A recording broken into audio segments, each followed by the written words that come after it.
Alright then my friends, so just a short video this time around, hopefully not going to bore you for too long, but I'd like to talk about two keywords in PHP that we need to know going forward, and they are break and continue, and typically we use these in some kind of loops when we want to either get out of the loop or continue through the loop, okay? So let's talk about break first of all. Break is a keyword in PHP that automatically allows us to break out of a loop no matter what point we are inside the loop. So imagine we're cycling through these products, we're looping through them, and we're currently iterating over this product right here.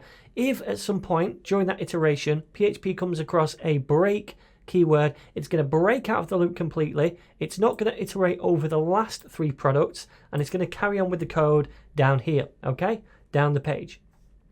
So let's have a look at that first of all. We'll do a simple example.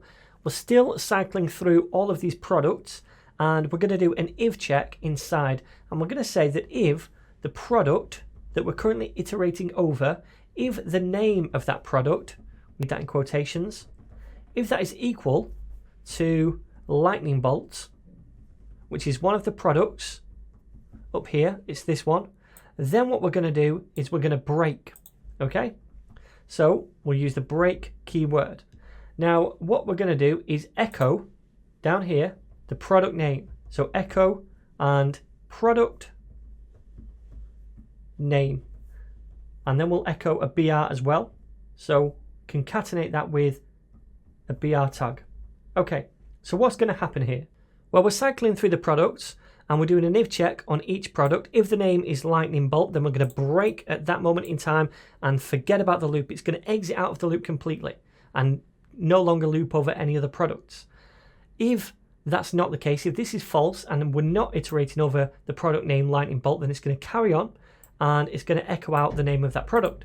So let's save this and preview this in a browser, refresh, and we get undefined variable product. It should be product. Okay, save that again, try second time lucky, refresh, and now we can see these first four things are printed out or echoed out to the browser. And that's because when we get to the lightning bolt, then this is true. It breaks out of the loop completely. It doesn't echo the lightning bolt, and we don't even iterate over this because we've broken out of the loop. Make sense? Cool. Now then, I also want to do something else. I want to say if, and then in brackets, product price this time. If that is greater than 15, then I'm going to use the continue keyword. Now, what does the continue keyword do?